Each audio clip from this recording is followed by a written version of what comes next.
Assalamualaikum everyone. Welcome to Vocab Grab, where you learn English with easy lessons. In this lesson, I have come up with 10 phrasal words to speak like natives and, of course, to understand them as well. If you want the PDF of this lesson, link is in description. You can download the PDF from that link. So let's begin. Our first phrasal verb is a run into. Run into बहुत commonly spoken English में use होता है. Native speakers बहुत use करते हैं. क्या मतलब है इसका? To meet somebody by chance. आपने प्लानिंग नहीं की हुई है किसी से मिलने की, आप अचानक कहीं पर किसी से मिल गए, कोई आपका जानने वाला, तो you are running into that person. अगर आपने मतलब किसी को बताना है कि अरे तुम्हें पता है आज सुबह मैं फलां से मिला था, तो आप कहेंगे आई ran in to that person. ठीक है, कोई आपका पुराना दोस्त है, ओल्ड फ्रेंड है.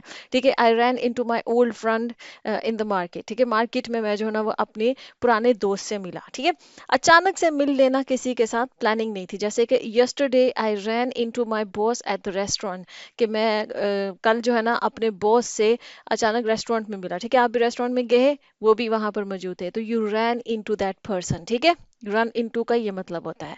अच्छा जी, इसी तरह से सेकेंड हमारे पास जो फ्रेजल वर्ब है वो है जी बम्प इनटू. बम्प इनटू का जैसे रन इनटू मैंने अभी आपको पढ़ाया है, बम्प इनटू का पहला मतलब तो वही है, किसी शख्स से आप अचानक से मिल लें. ठीक है, आपके पास आपने प्लान नहीं किया हुआ था और आप एक्सपेक्ट भी नहीं कर रहे थे. ठीक है, थोड़ा सा फर्क ये आ जाता है कि रन इनटू, ये पहले मीनिंग वाले की बात कर रही हूँ, कि थोड़ा सा फर्क सिर्फ रन इनटू से और बम्प इनटू का ये मतलब आ जाता है कि रन इनटू थोड़ा कैजुअल है, और बम्प इनटू में आप थोड़ा ज्यादा जोर डाल रहे हैं कि आप बिल्कुल भी एक्सपेक्ट नहीं कर सकते. आप हैरान के तुम्हें पता है मैं फलां से मिला था, ऐसे I bumped into my old friend, या I bumped into my ex boss, या I bumped into my ex husband या ex wife, ऐसे कह रही हूँ. ठीक है, अचानक से आप एक्सपेक्ट नहीं कर रहे थे. बम्प इनटू में थोड़ा सा एम्फोसिस ज्यादा है, रन इनटू जरा मोर कैजुअल है. ठीक है जी. इसका बम्प इनटू का एक सेकंड मीनिंग जो है वो है टू कोलाइड. ठीक है, ये एस नहीं होगा, टू कोलाइड होगा. ठीक है, कोलाइड का मतलब ये होता है किसी चीज से टकरा जाना. बम्प इनटू, ठीक है, आप दरवाजे से टकरा गए, you bumped into the door. ठीक है, आप किसी दरख्त से टकरा गए, you bumped into the tree. ठीक है, किसी भी चीज से जो है ना वो टकरा जाना, कोलाइड कर जाना. ठीक है, इसीलिए मैंने इसके दोनों सेंटेंसेस बनाए हैं. जैसे पहले वाला वही है जो पीछे रन इनटू के साथ हमने बनाया था sentence, yesterday I bumped into my boss at the restaurant. आप अपने बॉस को एक्सपेक्ट नहीं कर रहे थे, आप इसमें थोड़ा सा ना एम्फोसिस कर रहे हैं. अचानक से मुलाकात, शॉकिंग, मतलब आपके लिए थोड़ी सा शॉक था, थोड़ा सा अनएक्सपेक्टेड था, तो आप बम्प इनटू जो है ना वो यूज कर लेते हैं. ठीक है, वैसे दोनों का इस फर्स्ट मीनिंग में एक ही मतलब है ऑलमोस्ट. सेकंड जो सेंटेंस है वो है I bumped into the table and spilled my coffee. आप कॉफी लेकर जा रहे थे, रास्ते में टेबल आया and you bumped into the table, आप उसके साथ टकरा गए, and you spilled your coffee, कि आपकी जो कॉफी थी वो उछल के जो है ना थोड़ी सी बाहर गिर गई. स्पिल का मतलब होता है कोई चीज गिर जाना अपने उस बर्तन में से जो भी आपके पास है. ठीक है, आप कप में से कॉफी बाहर गिर गई. ठीक है, तो you spilled your coffee. Okay जी. नेक्स्ट हमारे पास है जो कि मतलब स्पोकन इंग्लिश में बहुत यूज होता है, वो है गो ऑन. गो ऑन जो है ना, इसका मतलब होता है, इसके भी दो मतलब हैं जो स्पोकन इंग्लिश में जो कॉमनली यूज होते हैं, जिन जिन दो मीनिंग्स में ये go on phrasal verb use होता है, वो है टू कंटिन्यू. ठीक है, गो ऑन जो है टाइटैनिक का सॉन्ग भी था, अगर आपको पता, गो ऑन के टाइटल से टू कंटिन्यू, कीप गोइंग. ठीक है, कोई चीज है वो बस चलती रहे. ठीक है, तो उसके मीनिंग में उसको जारी रखना. अब टू कंटिन्यू का मतलब ये भी होता है कि कोई चीज कुछ हो रहा है, और जो है ना बीच में इंटरप्शन आ गई, किसी ने रोक दिया. फॉर एग्जाम्पल, आप प्रेजेंटेशन दे रहे हैं, बीच में किसी ने क्वेश्चन कर दिया या कोई डिस्कशन स्टार्ट हो गई, इंटरप्शन आ गई, आपको रोक दिया गया. थोड़ी देर बाद आपका बॉस आपको कह सकता है प्लीज गो ऑन. ठीक है, वो उसके कहने का मतलब ये है कि अब तुम कंटिन्यू करो अपनी प्रेजेंटेशन को. ठीक है, प्लीज गो ऑन. ठीक है, या आप पूछ सकते हैं मे आई गो ऑन, कि क्या मैं कंटिन्यू करूं, अपने बॉस से पूछ सकते हैं. ठीक है, कि मैं मतलब शुरू दोबारा से मतलब इसको जारी करूं जो मैं प्रेजेंटेशन दे रहा था. ठीक है, ये तो है गो ऑन, किसी चीज को कंटिन्यू करना. नेक्स्ट हमारे पास जो इसको जो सेकंड मीनिंग है वो है to keep talking about something for a long time. कोई शख्स जो है वो किसी चीज के बारे में जो है वो बोलता ही जा रहा है, बोलता ही जा रहा है, बोलता ही जा रहा है, तो उसके लिए भी गो ऑन जो है फ्रेजल वर्ब यूज होता है. मतलब he went on and on कहेंगे हम वहां पर, जब हमने किसी को ये कहना होता है ना कि वो बोलता ही जा रहा था या बोलती ही जा रही थी. ठीक है, तो उसके बाद उस वक्त वक्त फिर आप गो ऑन एंड ऑन जो है ना इस तरह करके इस फ्रेजल वर्ब को बोलते हैं। She went on and on, ठीक है, कि वो बोलती ही गई किसी भी टॉपिक पे। अक्सर लड़कियां होती है ना, वो बस बोलती जाती, तो आप कह सकते she went on and on, कि वो बोलती गई, ठीक है। तो इन मीनिंग्स में जो है वो गो ऑन यूज होता है। इसके जो सेंटेंसेस है, let's go on with the studies, जो पहले वाला कंटिन्यू वाले मीनिंग में, ठीक है। आप ग्रुप स्टडी के लिए बैठे हैं, और समटाइम्स होता है ना फ्रेंड्स ग्रुप स्टडीज के लिए बैठे हुए हों, और अक्सर क्या होता है किसी और टॉपिक पे बात शुरू हो जाती है, कोई मूवी पे, किसी मैच पे, या किसी अपने फ्रेंड के बारे में, या किसी भी और टॉपिक पे बात शुरू हो जाती है। फिर बीच में एक जो फ्रेंड है वो बोलता है कि let's go on with the studies, जो मतलब कि चलो आओ स्टडी को शुरू करें, कंटिन्यू करें, ठीक है। रिज्यूम करने के मीनिंग में होता है, ठीक है, कि दोबारा से इसको कंटिन्यू करें, ठीक है।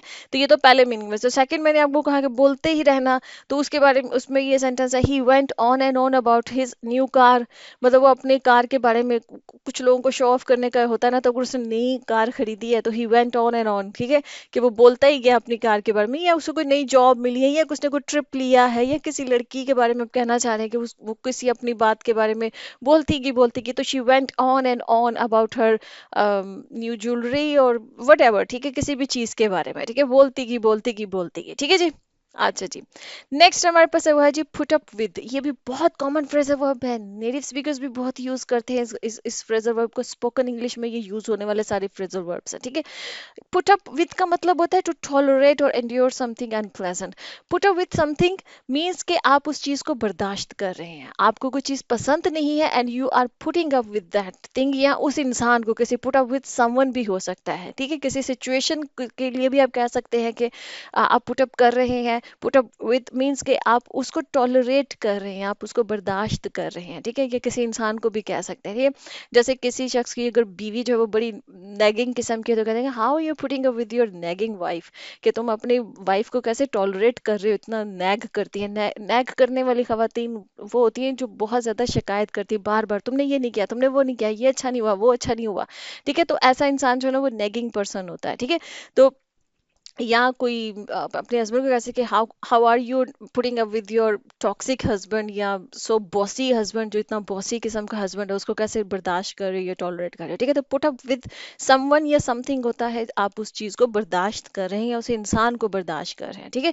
सेंटेंस है she has been putting up with her noisy neighbours for years, ठीक है, कि वो सालों से अपने जो ना नॉइजी नेबर्स, वो कि जो बहुत शोर मचाते हैं, जिनके घर से आपको बार बार जो ना बहुत ऊंची ऊंची आवाजें आ रही हैं, ठीक है। हो सकता है बच्चे हैं उस घर में बहुत ज्यादा, या फैमिली मेंबर्स बहुत ज्यादा हैं, या वैसे ही उनको लाउड बोलने की आदत है, या लाउड म्यूजिक सुनने की आदत है, ठीक है। तो नॉइजी किस्म के जो नेबर्स हैं, वो she is been putting up with them, ठीक है जी। अच्छा, नेक्स्ट है जी रैम्बल ऑन। अच्छा, रैम्बल ऑन जो है ना ये यूज किया जाता है जब कोई इंसान जो है वो किसी पॉइंट पे, मतलब बात कर रहा है बहुत देर, बहुत लंबे टाइम तक वो बात कर रहा है, लेकिन उस बात करते वक्त, जैसे हमने गो ऑन कहा था ना, वो तो होता है कि एक ही टॉपिक पे बात हो रही है। कभी कोई इंसान रैम्बल ऑन कर रहा है तो इसका मतलब है कि कभी वो एक टॉपिक पे बात कर रहा है, फिर दूसरे टॉपिक पे जंप कर रहा है, फिर तीसरे टॉपिक पे जंप कर रहा है, तो उसकी कन्वर्सेशन के ना आपको कोई डायरेक्शन या आपको कोई वो नहीं नजर आएगा कि हाँ भाई ये कहना क्या चाह रहा है, आपको समझ नहीं आएगी, ठीक है। अच्छा, ये रैम्बल ऑन हमेशा जो ना यूज होता है, अब टीचर्स के लिए यूज, कोई ऐसा लेक्चरर है, मतलब प्रोफेसर है, लेक्चरर है, जो आपको किसी एक टॉपिक पे लेक्चर देने आया है या आई है, और वो उस टॉपिक में कभी किसी पॉइंट पे जा रही है, कभी किसी पॉइंट पे, कभी किसी पॉइंट पे, और आपको समझ नहीं आ रहा है कि जिस टॉपिक पे वो एक्सप्लेन करने आया है या करने आई है, उसकी आपको समझ नहीं आ रही है, ठीक है। आपको बहुत डिस्ट्रैक्टेड उसका लेक्चर लगे, ठीक है, कभी किसी पॉइंट पे, कभी तो वहां पर आप कहेंगे कि the professor was rambling on, ठीक है, या लेक्चरर वाज रैम्बलिंग ऑन, कि वो रैम्बल ऑन कर रहे थे, एंड आई कुडंट अंडरस्टैंड, मतलब कि मैं समझ ही नहीं सका कि व्हाट शी वाज और ही वाज ट्राइंग टू मतलब एक्सप्लेन, ओके, कि वो क्या पढ़ाने की कोशिश कर रहे थे, क्या एक्सप्लेन करने की कोशिश कर रहे थे, यू couldn't गेट इट, कि आप समझ नहीं पाए हैं, because that person was rambling on. इसी तरह से समटाइम्स हम इंटरव्यू में कर सकते हैं, ऐसा रैम्बल ऑन कर सकते हैं कि इंटरव्यू में आपसे इंटरव्यूअर ने एक क्वेश्चन पूछा, and sometimes people get confused in, मतलब उनको आंसर आता भी हो तो दे गेट कंफ्यूज्ड, और वो भी कभी थोड़ा सा इधर आंसर दिया, फिर थोड़ा सा कुछ और बोल दिया, फिर थोड़ा सा कुछ और बोल दिया, मतलब उनका जो है ना वो बड़ा जो आंसर होता है वो कंसाइज नहीं होता, टू द पॉइंट नहीं होता, बल्कि बहुत ही डिस्ट्रैक्टेड होता है। तो वो जो इंटरव्यू था वो रैम्बल ऑन कर रहा था या कर रही थी, ठीक है। रैम्बल ऑन आप हमेशा से याद रखिएगा कि कोई इंसान बोल तो बहुत ज्यादा रहा है, लेकिन उसकी जो डिस्कशन है वो टू द पॉइंट नहीं है, वो बहुत ही स्कैटर्ड किस्म की है, और वो डिफरेंट पॉइंट्स पे जो है ना वो डिस्कस कर रहा है, ठीक है। अच्छा जी, सेंटेंस ये है, the movie was entertaining at first but then it started to ramble on and I lost interest, ठीक है। कि समटाइम्स कोई मूवी देखते वक्त भी ऐसे आपको फीलिंग आ सकती है कि स्टार्ट में तो आपको बहुत इंटरेस्टिंग लगी, आपको लगा कि प्लॉट अच्छा है, लेकिन कुछ देर के बाद आपको लगा कि मूवी जो है ना वो अपने उस प्लॉट से डिस्ट्रैक्ट होकर किसी और डायरेक्शन में निकल गई है, और आपका इंटरेस्ट लूज हो गया, ठीक है।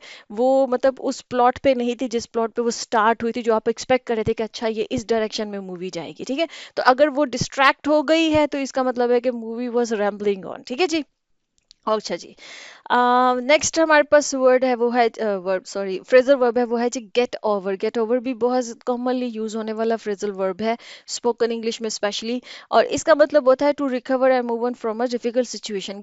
गेट ओवर का मतलब ये होता है आप किसी इंसान की ज़िंदगी में कोई डिफिकल्ट सिचुएशन आई है, और वो इंसान उस डिफिकल्ट सिचुएशन से रिकवर करके लाइफ में आगे बढ़ने की कोशिश करे, तो that person is trying to get over that past experience, और जो भी दैट डिफिकल्ट एक्सपीरियंस जो भी था, ठीक है। फॉर एग्जांपल किसी इंसान की फैमिली में कोई डेथ हो जाती है, कोई बहुत प्यारा सा अपना कोई करीबी फौत हो जाता है, तो that person is trying to get over that death, ठीक है। कि वो उस डेथ से गेट ओवर करने की कोशिश कर रहा है, मतलब कि उससे उसकी तकलीफ से, उस मसले से, मसला नहीं कहेंगे, मतलब उस गम से, उस ग्रीफ से वो रिकवर करके तो जिंदगी में आगे बढ़ने की कोशिश कर रहा है, ठीक है। तो that person is trying to get over that जो भी उसकी जिंदगी में वो इंसिडेंट हुआ है, ठीक है।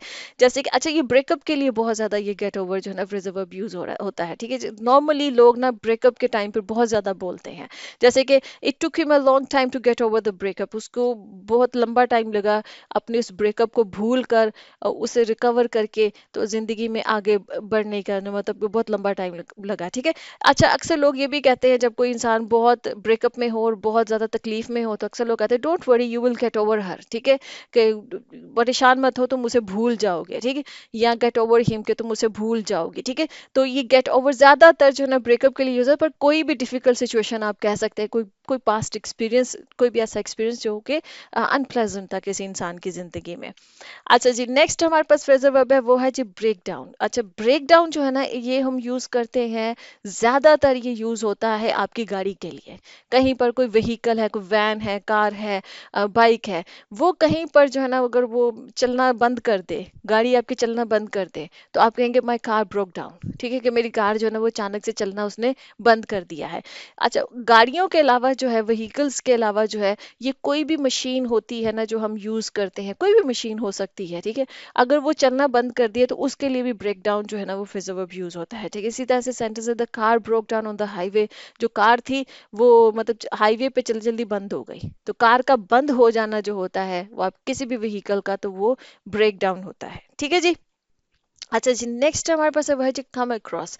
कम अक्रॉस भी बहुत कॉमन फ्रेजल वर्ब है। अच्छा, कम अक्रॉस को मैंने बड़ा डिटेल में बहुत पहले मैंने इस पे एक डेडिकेटेड वीडियो बनाई हुई है, आपको मेरे चैनल पे मिल जाएगी, जहाँ पे मैंने कम अक्रॉस को जो है वो एक्सप्लेन किया हुआ है इन डिटेल।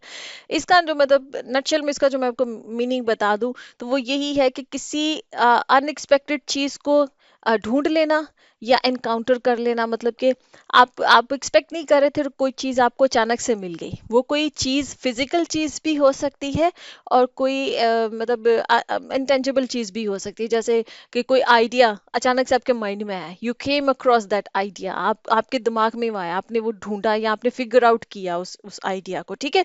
या आपने कोई प्लान आपके दिमाग में आया किसी चीज को, या कोई सोल्यूशन आपके दिमाग में आया, you came across that solution, you came across that plan, ठीक है।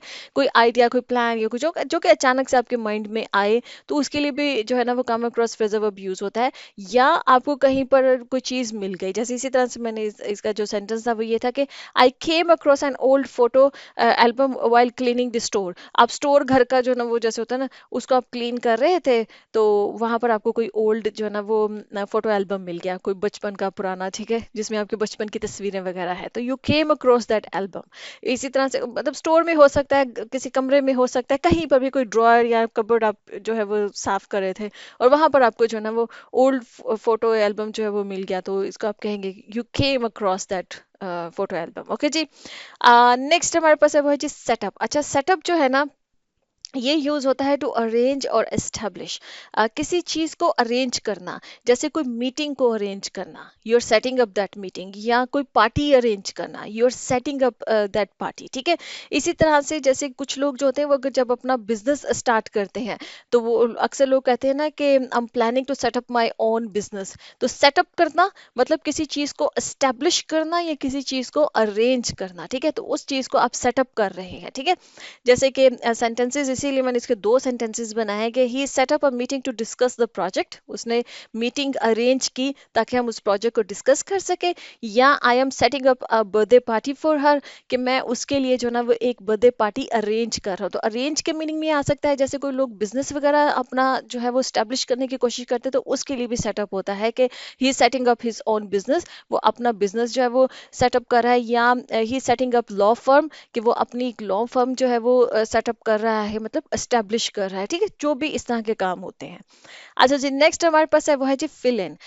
फिल इन के दो मतलब है, एक तो है कि कहीं पर कोई इंफॉर्मेशन को फिल करना। ठीक है, कोई फॉर्म वगैरह होता है, कोई डॉक्यूमेंट होता है, कहीं पर कोई मिसिंग इंफॉर्मेशन है, इनकम्प्लीट इंफॉर्मेशन है, वो पर्सनल इंफॉर्मेशन भी हो सकती है, वो किसी और चीज़ के बारे में भी इंफॉर्मेशन हो सकती है। ठीक है, डॉक्यूमेंट्स वगैरह पे जब आप उस इंफॉर्मेशन को जब आप भरते हैं तो आप फिल इन कर रहे हैं।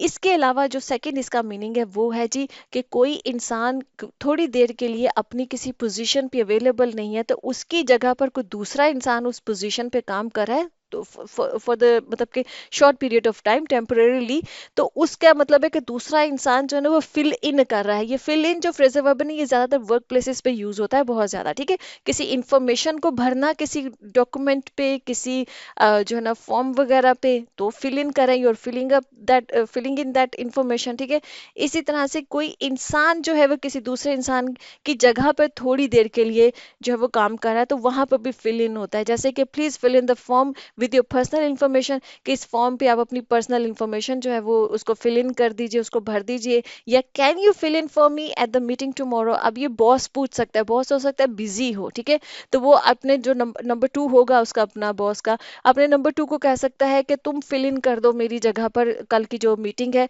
क्योंकि मैं कहीं और बिजी हूँ। ठीक है, तो ये फिल इन करना, जैसे फॉर एग्जांपल बॉस अगर वेकेशन पे गया हुआ है तो आप कह सकते हैं कि boss is on vacation, so he और she will fill in for him. ठीक है, कि उसकी जगह पर ये जो इंसान है वो थोड़ी देर के लिए, क्योंकि बॉस जो है वो वेकेशन पे है या बॉस बिजी है, तो शी और he will fill in for him. ठीक है, कि उसकी जगह पर वो फिल इन करेंगे। ठीक है जी।